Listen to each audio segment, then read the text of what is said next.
All right, my next guests come to us from beautiful Winnipeg, Manitoba in Canada, and they're here tonight to perform a song from their hit album, And God Shuffled His Feet. Please welcome Crash Test Dummies.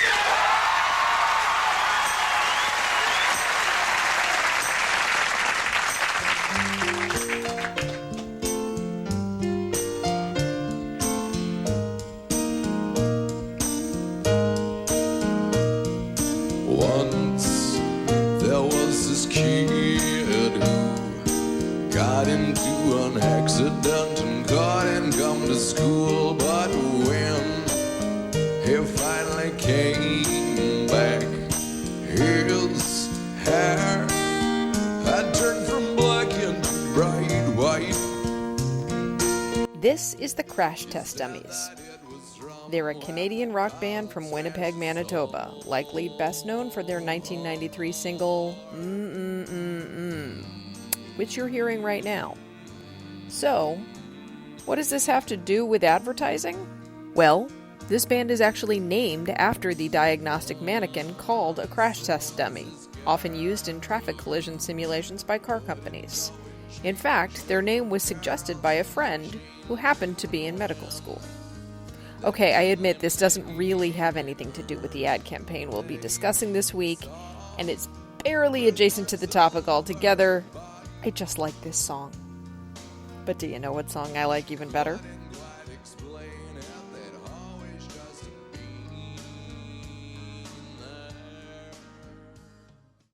There is truth in advertising, yes I swear.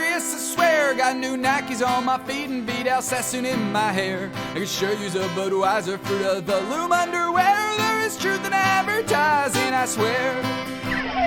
Why would they lie to me when they love what they sell? Plus we all know that the liars have a special fire in hell. On the television, radio, and in the magazines, the advertising gods perpetuate the American dream. Advertising, let it be, let it be.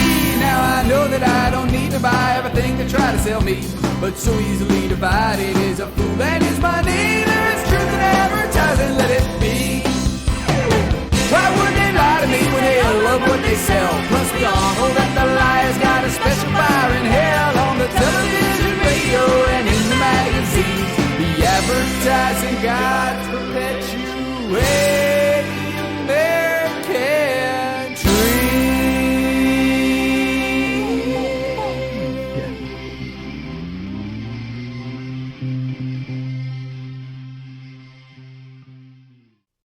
How many people here have ever been in a car accident? Show of hands. Joke's on you, I can't see them. Seriously though, it's a terrifying experience, and for a country so fraught with industries that thrive on killing us, the automotive industry, and specifically the safety section of the automotive industry, is one of the few that does the opposite. According to a magazine from AAA in the early 20th century, safety was a distant second consideration to automobile manufacturers in terms of vehicle design improvement, opting instead on making cars more aesthetically pleasing. Unfortunately, as they acknowledged, these designs don't make cars any safer, and it wasn't until auto-related fatalities continued to soar throughout the 30s and 40s that the manufacturers finally began to incorporate safety improvements. In 1934, General Motors became the first car maker to crash test its vehicles when it collided an unoccupied car into a concrete barrier. By the 1950s, other companies began conducting their own crash tests to prove the effectiveness of vehicle safety features, most notably the seatbelt. This, coupled with Ralph Nader's book, Unsafe at Any Speed, forced the government to act, and in 1968 the National Traffic and Motor Vehicle Safety Act went into effect, thusly mandating seatbelts in all new cars, with the National Highway Transportation Safety Administration being established just 2 years later. However, it is important to note that the dummies didn't come onto the scene until the 1940s. The first crash tests attempted were, as stated, done in unoccupied vehicles, which usually involved the driver of the car jumping from the moving vehicle before the collision, like he's a stuntman in a Jean-Claude Van Damme movie. But likely because they realized this is too dangerous, they instead moved on to using cadavers, which would allow researchers to see how crashes affected the human body. Unfortunately, or fortunately, depending on your point of view, I suppose, dead bodies do not react the way living bodies do, which made gathering results complicated when it came to tests progressing to include survivability, of which a cadaver had clearly already failed. You know when people say they're going to leave their bodies to science? I don't think this is what they're talking about. I think when somebody says that, they have a noble pursuit in mind.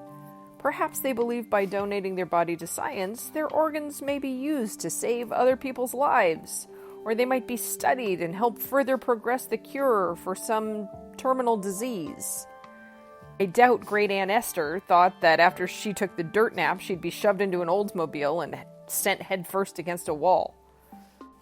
So, after the human testing phase didn't pan out, we did what we always do. We turned to the animals. We began using animal subjects, including primates, and for some reason even bears. I don't know what kind of diabolical son of a bitch thought shoving a bear into a Pontiac and then speeding it at high velocity into a concrete pillar was a good idea, but I do love him for it. First of all, how do you even obtain a bear? Secondly, how do you put a bear inside a car? This isn't the goddamn circus. This is supposed to be a respected industry, for Christ's sakes. We eventually settled on pigs due to the fact that their organs are the closest to humans. But in the end, they're still an animal, and we still needed real results from humanoid subjects. And thank God for that, because while sending a bear into a wall at top speed might be absurdly funny, sending a pig is actually really sad. And I don't even want to think about it. And to all you animal activists out there, this is a joke. This is a satirical web series. So, slow your roll and calm the fuck down, because I'm not actually joyful about animals being shoved into cars and sent against concrete pillars. However, and you might be surprised to learn this, the industry wound up with the dummies by helping another industry entirely. In the 1940s, crash test dummies were developed for the U.S. Air Force in the testing of aircraft ejection seats. The first dummy was created by Sierra Engineering and Alderson Research Laboratories, named after founder Sam Alderson. Thusly, they named the dummy Sierra Sam. In 1968, they finally debuted the first dummy, designed specifically for automotive testing, who didn't have a cool name like Sierra Sam, and instead was simply called VIP, which stood for Vehicular Impact Personnel. Eventually, the industry created a lineage of dummies, each with different weight, height, and so on, in order to accurately portray the results necessary on the average adult and child of varying ages and body types. Other companies soon followed suit. But despite all the evidence presented to the American public, we, as we tend to do, simply ignored the dangers, and even in the early 1980s it was reported that fewer than 20% of us wore seatbelts. So, to ensure a change in public behavior, a new ad campaign was released in 1985, aiming at getting people to finally buckle up, and with their tagline, "You could learn a lot from a dummy," which is eerily reminiscent of the Geico cavemen, the campaign featured, of course, the dummies themselves. Because if we've learned anything about humans throughout the course of history, it's that we feel empathy for inanimate objects more than for one another. 1, 2, 1, 2. Larry, you know, this simple exercise can help you stay healthy, which keeps medical costs down. But you gotta do it every day, Vince. Or you'll get out of shape fast. You could learn a lot from a dummy. Buckle your safety belt. This is Vince and Larry. Together they made up the Crash Test Dummies team in a series of ads. Actually, fun fact, these weren't so much adverts as they were labeled PSAs, or public safety announcements, because they weren't really selling anything so much as they were trying to help keep you informed.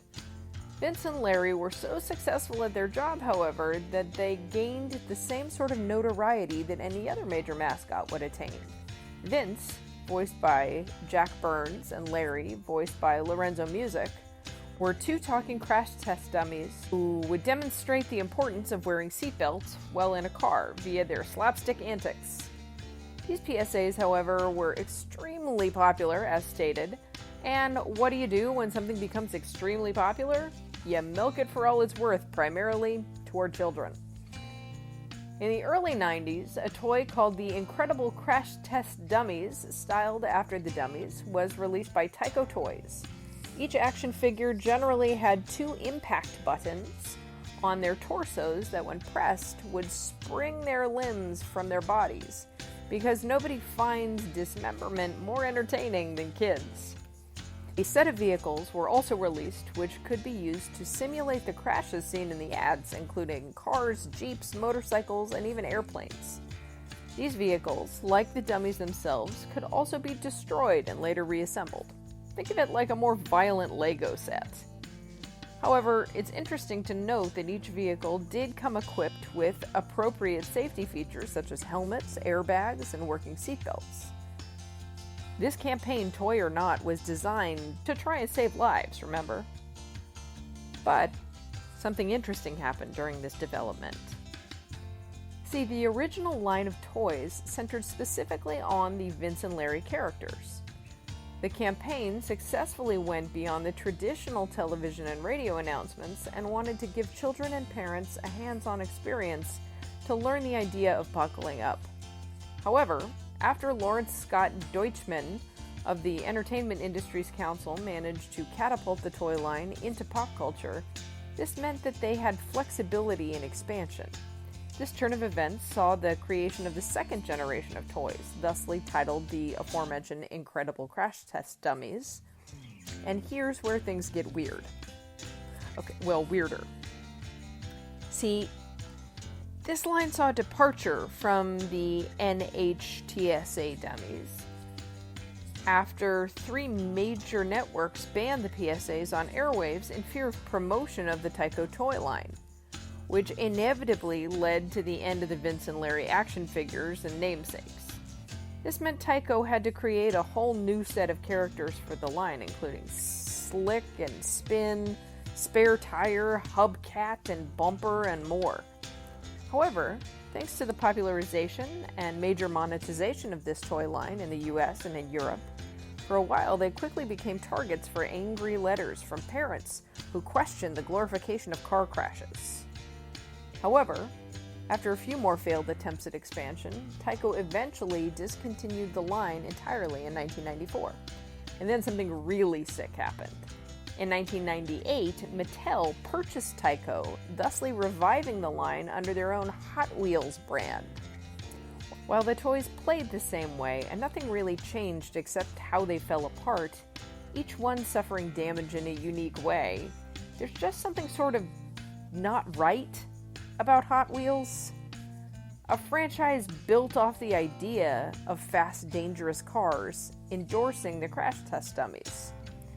For once, I think I'm going to side with the angry parents, which, God, I must be getting old if that's how I feel. In my 20s, I'd have said that this was punk rock. Now, I just want to complain about the morality of it while eating bran flakes. Time has a way of eating us all, folks. And while the toy line wasn't the only thing that came out of the Dummies' fame, including a comic series and some video games, there's one other major thing we have to talk about. And it's the TV special. Thick and thin, slick and spin, get the job done. When there's no hope in sight, crash, crash dummies will make things right. Slick and spin, and you could drop in. The best man for the job is a dummy.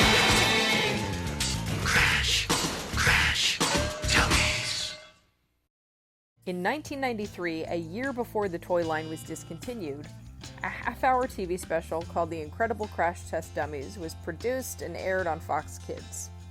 It was an animated short entirely composed of computer-generated imagery, which, say what you want about it, but was pretty impressive for 1993. It's also important to note that it was the first ever full-length television cartoon created using computer graphics. This special focused on the adventures of newer characters Slick and Spin as they try to get their friend Ted's head back from an evil dummy. Then, in 2004, a series of animated shorts were commissioned for the Fox network and produced by 4Kids Entertainment.